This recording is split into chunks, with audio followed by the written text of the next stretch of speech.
"You've got to be kidding me," I muttered, staring at the bank statement in my hands. The name of the account leaped off the page, Hopeful Hearts Foundation. At first glance, it looked legitimate. A charity name, regular transfers from our joint savings account, and an unassuming address. But I knew better. There was no Hopeful Hearts Foundation, and the steady stream of withdrawals lined up far too neatly with Michael's late-night business meetings and unexplained expenses. I felt the blood drain from my face as I sat at the kitchen table, the evidence of his betrayal spreading out before me. My name is Lillian, and for 10 years I thought I knew the man I'd married. Michael was charming, successful, and quick to flash a reassuring smile whenever life threw challenges our way. He was the kind of man who could talk his way out of anything, and for years I believed every word. But now, staring at this bank statement, it was impossible to ignore the truth. Michael wasn't just funneling money out of our savings, he was using it to fund his mistress under the guise of a fake charity. My hands trembled as I opened my laptop and started digging deeper. I traced the transactions, each one leading to the same account. I Googled the charity name, hoping I'd find something, anything, that would prove my suspicions wrong. Nothing. No website, no social media presence, no history. I clicked on the address listed on the bank statement. It led to a generic office building in the city, one I knew Michael had no reason to visit. My heart sank. This wasn't just a hunch anymore. It was fact. Michael walked into the kitchen an hour later, whistling to himself as he dropped his briefcase on the counter. "Hey, babe," he said, leaning down to kiss me. "How was your day?" I forced a smile, slipping the bank statement under a pile of mail. "Fine, just going through some bills." "Anything interesting?" he asked, grabbing a bottle of water from the fridge. "Nope, same old stuff," I said casually, my voice steady despite the storm brewing inside me. He nodded, oblivious, and walked out of the room. As soon as he was gone, I exhaled shakily, clutching the edge of the table to steady myself. This wasn't the time to confront him, not yet. Michael was smart, but he'd grown careless enough to leave a trail. And if I was going to handle this, I needed to be smarter. Sitting back down, I opened a fresh notebook and started taking notes. Dates, amounts, patterns, it all went into my makeshift ledger. I didn't know what my next move was yet, but I knew one thing for sure. Michael wasn't getting away with this. He thought he was untouchable. That was his first mistake. That night, I lay awake, staring at the ceiling. Michael slept soundly beside me, completely unaware that the delicate balance of our life together had been shattered. I replayed every suspicious moment in my head, the last-minute business trips, the late-night phone calls he took in the garage, and the vague explanations that never quite added up. For years, I'd dismissed my unease, convincing myself that I was being paranoid. Now I had proof. The next morning, after Michael left for work, I grabbed my laptop and dove deeper into the trail he'd left behind. The more I uncovered, the angrier I became. Not only had he funneled tens of thousands of dollars into this charity, but he'd also used it to pay for luxury items, flights, and hotel stays. One invoice stood out, a receipt for a diamond necklace, delivered to an address I didn't recognize. My stomach churned as I Googled the address. It was a high-end apartment complex across town. It didn't take long to confirm what I already suspected. The apartment belonged to Rebecca, the woman I'd once overheard Michael refer to as just a colleague. I clenched my fists, the betrayal cutting deeper with every new discovery. This wasn't just about the money. It was about the lies, the manipulation, the audacity to use our hard-earned savings to support his mistress. I called my best friend Amanda later that day. She'd always been the level-headed one, the person I turned to when life felt overwhelming. "You're not seriously thinking of letting this slide, are you?" she asked after I explained everything. "Of course not," I said, pacing the living room. "But I can't just confront him. He'll deny it, twist the story, make me out to be the villain. I need something stronger, something he can't talk his way out of." Amanda was quiet for a moment. "What about the authorities? Couldn't you report him for fraud or embezzlement?" Her suggestion planted a seed. "Maybe," I said slowly, "but I need to gather more evidence first. If I'm going to do this, I need to make sure there's no way he can escape the consequences." Over the next week, I became a woman on a mission. I printed every bank statement, copied every transaction, and compiled a file so airtight that not even Michael could poke holes in it. I even reached out to an investigator I found online, someone who specialized in financial fraud. The investigator, Detective Carter, agreed to meet with me the following week. "If what you're saying is true," he said over the phone, "we can definitely build a case. But I'll need concrete evidence to move forward." "You'll have it," I replied, my voice steady. For the first time since discovering Michael's betrayal, I felt a glimmer of control.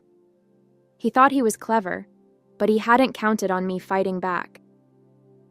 By the time I met with Detective Carter, my file was a meticulously organized masterpiece. Every transfer, every purchase, every link to Michael's so-called charity was documented in painstaking detail. We met at a small cafe on the other side of town, a deliberate choice to ensure Michael wouldn't suspect anything. Carter was a no-nonsense man in his 40s, with sharp eyes that seemed to take in everything at once. "This is solid," he said, flipping through the pages of my file. "You've done most of the work for me."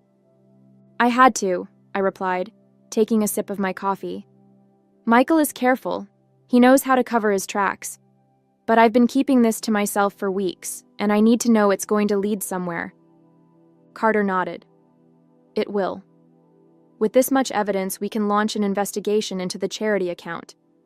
If it's as fraudulent as it looks, the bank will freeze it, and we'll move forward with charges." The weight on my chest began to lift, but I wasn't ready to feel relief just yet. "What happens next?"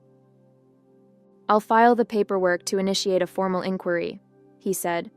"But if you want to take this one step further, we can set up a sting. Let him think he's in the clear, and then catch him in the act."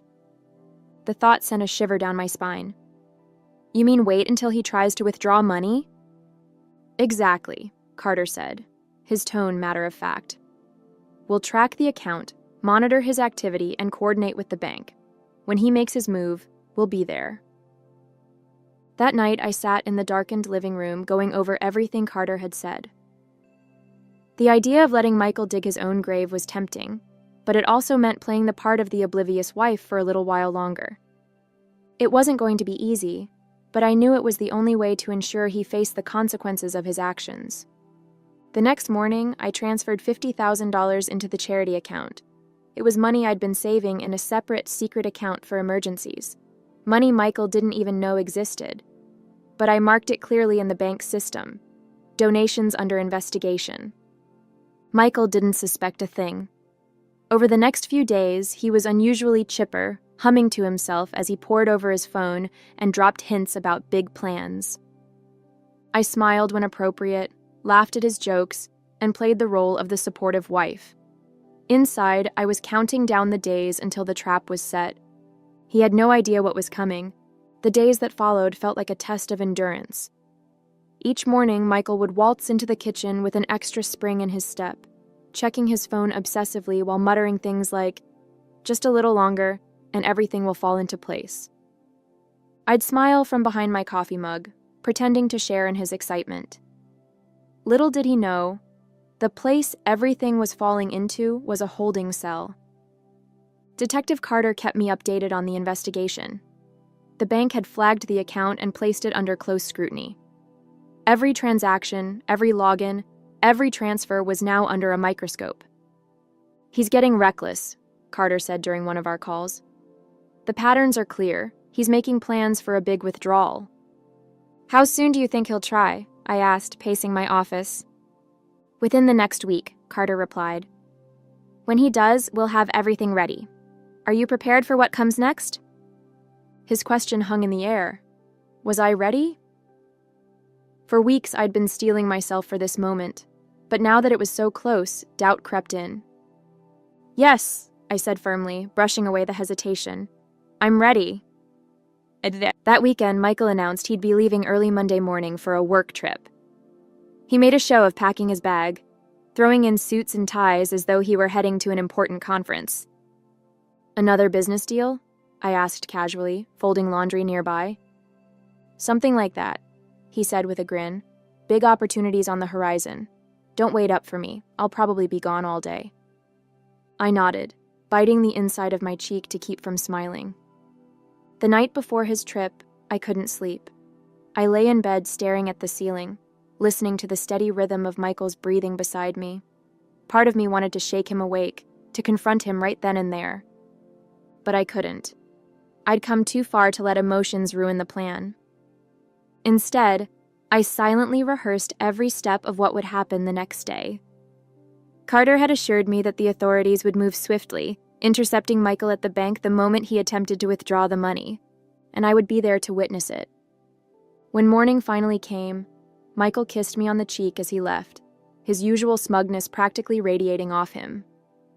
"Wish me luck," he said, grabbing his bag. "Good luck," I replied, my voice steady. "I hope everything works out exactly the way you want it to." It wasn't a lie, after all. As soon as Michael's car pulled out of the driveway, I grabbed my bag and left the house. My heart pounded as I drove to the bank, adrenaline surging with every mile. When I arrived, Detective Carter was already there, standing near the entrance with a small team of plainclothes officers. He gave me a curt nod as I approached. "He hasn't shown up yet," Carter said, "but we've confirmed his withdrawal appointment. He'll be here soon." I glanced at the bustling street around us, my stomach churning. "And you're sure this will work? He won't have time to slip away?" Carter's expression was calm but resolute. "As soon as he tries to access the account, the bank will alert us. He won't get far." I stepped back from the entrance, positioning myself just out of sight. From my vantage point, I could see the doors clearly without being noticed. Minutes ticked by, each one feeling like an eternity. Finally, Michael's car pulled into the parking lot. He stepped out, dressed sharply in a tailored suit, looking every bit the successful businessman he liked to portray. My hands tightened into fists as I watched him stroll into the bank, exuding confidence. Inside, the scene unfolded just as Carter had predicted. Michael approached the counter, handed over his information, and waited as the teller accessed the flagged account. Through the glass doors, I saw the moment the teller paused, glancing nervously at a nearby manager. Michael's confident demeanor faltered slightly, but he masked it with a charming smile, leaning casually on the counter as if nothing was wrong. Then the bank manager approached, followed closely by two plainclothes officers. I couldn't hear what was being said, but I saw Michael's face twist in confusion, then indignation. Seconds later, the officers produced their badges and handcuffed him. His protests were muffled by the thick glass, but his body language told the whole story: shock, denial, and finally, panic. I stepped out of the shadows, standing just beyond the bank's entrance as they escorted him outside. When his eyes met mine, his expression morphed into something I'd never seen before: raw fear. "Lillian?" he sputtered, his voice cracking. "What are you doing here?" I didn't answer immediately.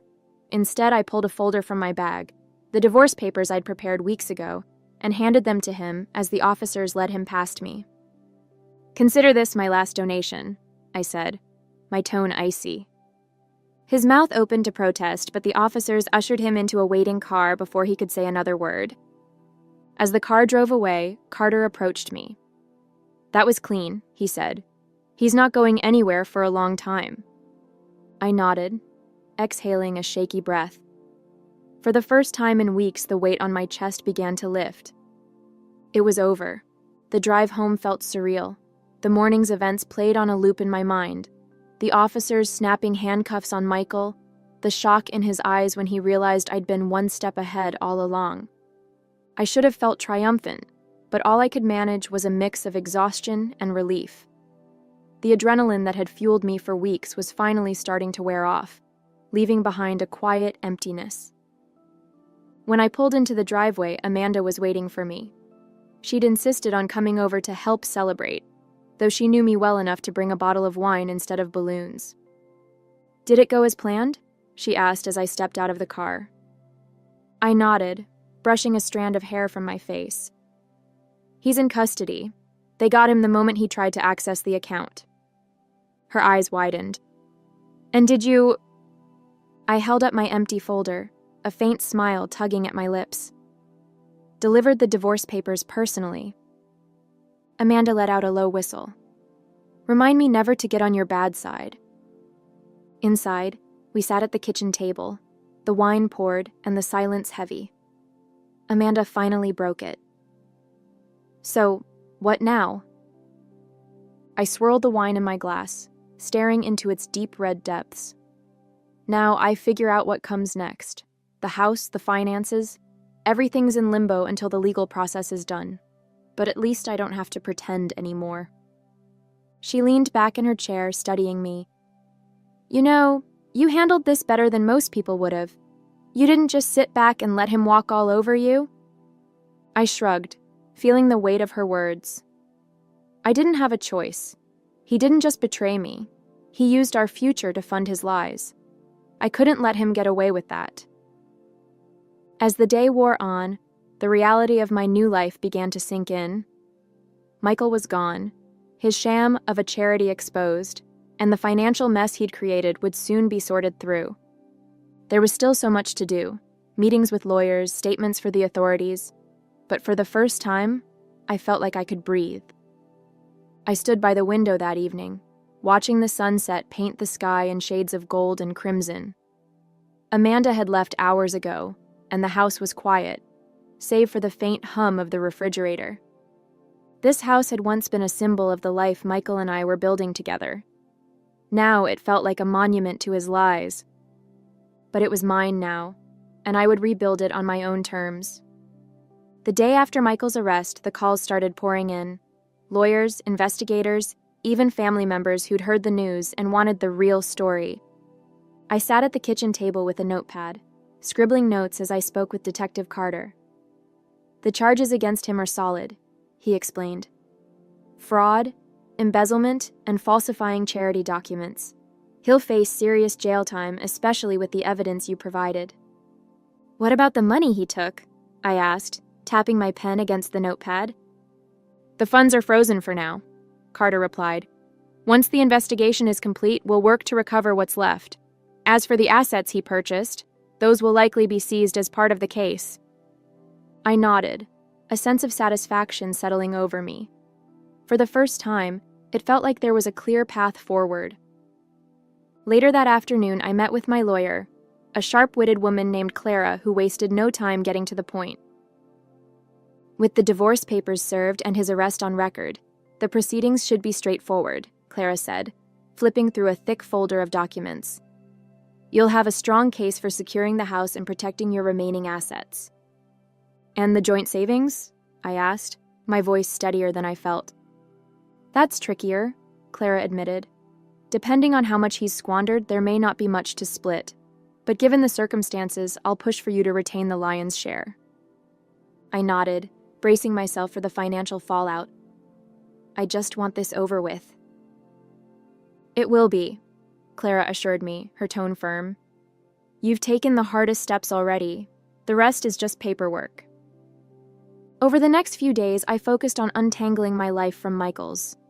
I contacted the bank to update my accounts, scheduled consultations with financial advisors, and started sorting through the mess he'd left behind. It was exhausting, but with every task I completed, I felt a little lighter.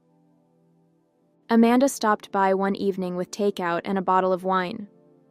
You're looking better, she said, handing me a plate of lo mein. Like you've finally gotten some sleep. Barely, I said with a laugh, sinking into the couch beside her. But it feels good to be doing something, you know. For so long I felt stuck, like I was just going through the motions. Now I feel free. She raised her glass in a toast. To freedom, then. I clinked my glass against hers, a smile breaking across my face. To freedom. As the days turned into weeks, I began to see the pieces of my life coming together. The legal proceedings were underway. The investigation into Michael's fraud continued, and I was slowly reclaiming my independence. One evening, I found myself standing in the living room, staring at a bare patch on the wall where Michael's prized painting used to hang. It had been seized as part of the investigation, and in its absence, the space felt brighter, lighter. I smiled, realizing that the emptiness wasn't a void. It was a clean slate, and I was ready to fill it with something better.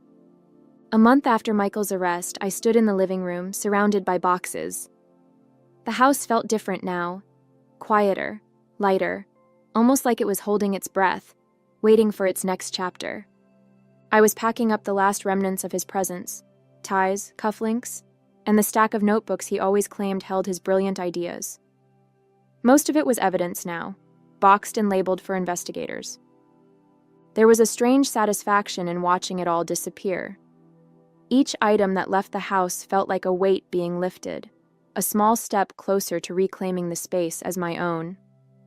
The legal proceedings were progressing smoothly, thanks to Clara's no-nonsense approach. She called one morning with an update. "The judge is leaning in your favor," she said. "Given the circumstances, you're likely to retain full ownership of the house and any remaining savings."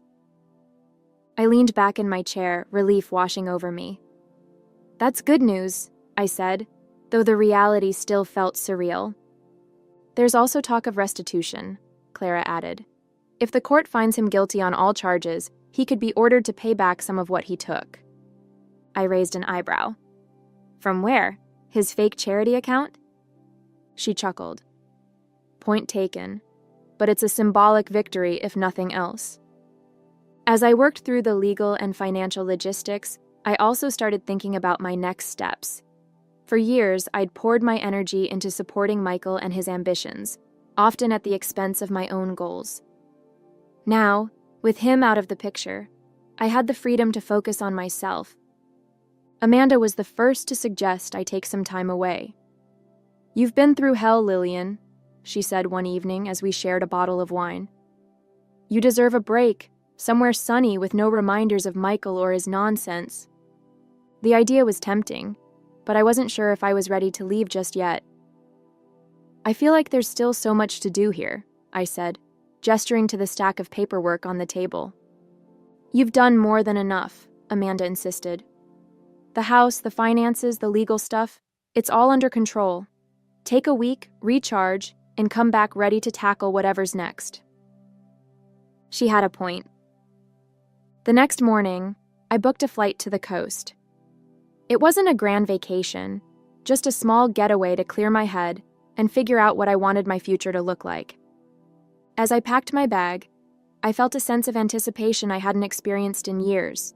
For so long, my life had revolved around Michael, his needs, his plans, his betrayals. Now, for the first time, I was making decisions purely for myself, and it felt incredible.